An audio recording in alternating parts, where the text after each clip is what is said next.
नमस्कार दोस्तों। आज मैं आपको सोमवार व्रत कथा सुनाने वाली हूँ। सोमवार व्रत कथा सुनने मात्र से ही घर में सुख शांति और समृद्धि मिलती है। तो आइए शुरू करते हैं सोमवार के व्रत की कथा। पहले समय में किसी नगर में एक धनी व्यापारी रहता था। दूर दूर तक उसका व्यापार फैला हुआ था। नगर के सभी लोग उस व्यापारी का सम्मान करते थे। इतना सब कुछ से संपन्न होने के बाद भी वह व्यापारी बहुत दुखी था, क्योंकि उसका कोई पुत्र नहीं था, जिस कारण अपने मृत्यु के पश्चात व्यापार के उत्तराधिकारी की चिंता उसे हमेशा सताती रहती। पुत्र प्राप्ति की इच्छा से व्यापारी प्रत्येक सोमवार भगवान शिव की व्रत पूजा किया करता था और शाम के समय शिव मंदिर में जाकर शिव जी के सामने घी का दीपक जलाया करता था। उसकी भक्ति देखकर माँ पार्वती प्रसन्न हो गई और भगवान शिव से उस व्यापारी की मनोकामना पूर्ण करने का निवेदन किया। भगवान शिव बोले, इस संसार में सबको उसके कर्म के अनुसार फल की प्राप्ति होती है। जो प्राणी जैसा कर्म करता है उन्हें वैसा ही फल प्राप्त होता है। शिव जी द्वारा समझाने के बावजूद माँ पार्वती नहीं मानी, तो उस व्यापारी की मनोकामना पूर्ति हेतु वे शिव जी से बार बार अनुरोध करती रही। अंत में माता के आग्रह को देखकर भगवान भोलेनाथ को उस व्यापारी को पुत्र प्राप्ति का वरदान देना पड़ा।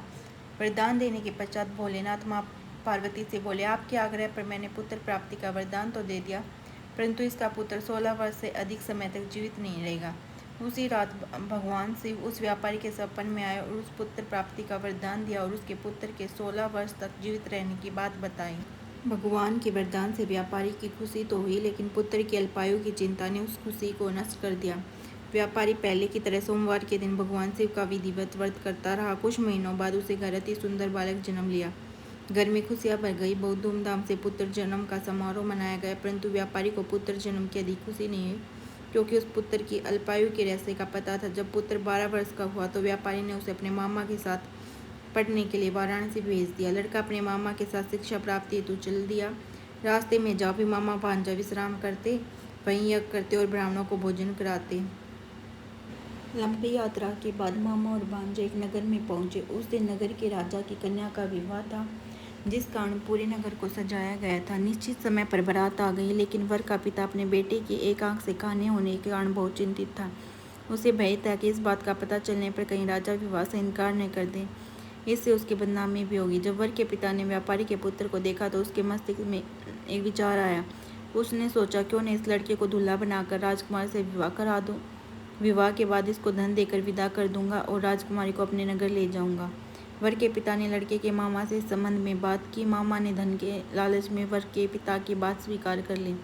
लड़के को दूल्हे के वस्त्र पहनाकर राजकुमारी से विवाह कर दिया गया। राजा ने बहुत सारा धन देकर राजकुमारी को विदा किया। शादी के बाद लड़का जब राजकुमारी से साथ लौट रहा था तो वह सच नहीं छिपा सका। उसने राजकुमारी की ओढ़नी पर लिख दिया, राजकुमारी तुम्हारा विवाह मेरे साथ हुआ। मैं तो वाराणसी पढ़ने के लिए जा रहा हूँ और अब जब तुम्हें जिस नवयुग की पत्नी बनना पड़ेगा वह कान्हा है। जब राजकुमारी ने अपनी ओढ़नी पर लिखा हुआ पढ़ा तो उसने कान्हे लड़के के साथ जाने से इनकार कर दिया। राजा सब बातें जान के राजकुमारी को महल में रख लिया। उधर लड़का अपने मामा के साथ वाराणसी पहुंच गया और उसने गुरुकुल में पढ़ना शुरू किया। जब उसकी आयु 16 वर्ष की हुई तो उसने यज्ञ किया। यज्ञ की समाप्ति पर ब्राह्मणों को भोजन कराया और खूब अन्न वस्त्र दान दिए। रात को वह अपने शयन कक्ष में सो गया। शिव के वरदान के अनुसार शयनावस्था में उसके प्राण पखेर उड़ गए। सूर्योदय पर मामा मृत भांजे को देखकर रोने पीटने लगे।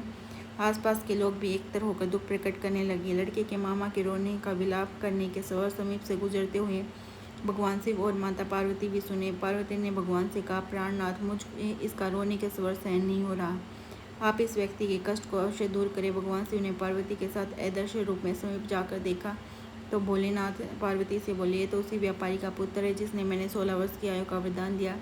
इसकी आयु पूरी हो गई। माँ पार्वती ने फिर भगवान शिव से निवेदन कर बालक को अपने जीवन देने का आग्रह किया। माता पार्वती के आग्रह पर भगवान शिव ने उस लड़के को जीवित होने का वरदान दिया और कुछ ही पल में वह जीवित होकर उठ बैठा।